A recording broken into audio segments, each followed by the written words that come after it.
পরিবেশের ভারসাম্য রক্ষায় সরকার আগামী ৫ বছর পর্যায়ক্রমে সারা দেশে ২৫ কোটি বৃক্ষ রোপণ করবে, যা এখন চলমান রয়েছে বলে জানিয়েছেন যুব ও ক্রীড়া প্রতিমন্ত্রী আমিনুল হক।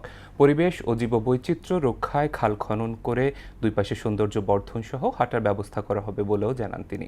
সকালে রাজধানীর রূপনগরে বিশ্ব পরিবেশ দিবস উপলক্ষে আয়োজিত র্যালিতে প্রতিমন্ত্রী জানান, ঢাকার ২ সিটি কর্পোরেশনের খালগুলো উদ্ধারের পাশাপাশি পরিষ্কার পরিচ্ছন্ন করার উদ্যোগ গ্রহণ করা হয়েছে। আরও জানাচ্ছেন হুমায়ুন কবির।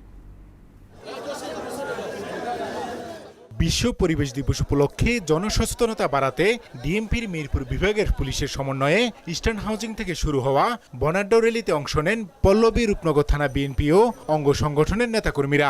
এতে প্রধান অতিথি হিসেবে যোগ দেন যুব ক্রীড়া প্রতিমন্ত্রী আমিনুল হক।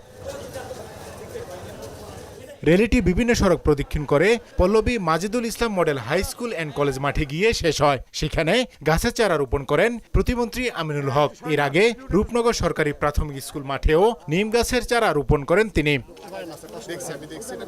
এই সময় যুব ক্রীড়া প্রতিমন্ত্রী বলেন, পরিবেশের ভারসাম্য রক্ষার পাশাপাশি সরকার আগামী ৫ বছরে সারা দেশে ২৫ কোটি বৃক্ষরোপণ কর্মসূচি হাতে নিয়েছে, যা এখন চলমান। আমাদের মাননীয় প্রধানমন্ত্রী ইতিমধ্যে আমাদের যে নির্বাচনী ইশতেহার ছিল যে আমরা ৫ বছরের পর্যায়ক্রমে আমরা ২৫ কোটি গাছ লাগিয়ে আমরা আমাদের পরিবেশ রক্ষা এবং পরিবেশের যে ভারসাম্য রক্ষার জন্য যা যা করণীয় আছে সেই কাজগুলো ইতিমধ্যে আমাদের শুরু হয়েছে। আজকে আমরা যে বিষয়গুলো নিয়ে কাজ করছি, আমাদের মাননীয় প্রধানমন্ত্রী তিনি সুদূর প্রসারী চিন্তা ভাবনা করে এই কাজগুলো আগে থেকেই শুরু করে দিয়েছেন।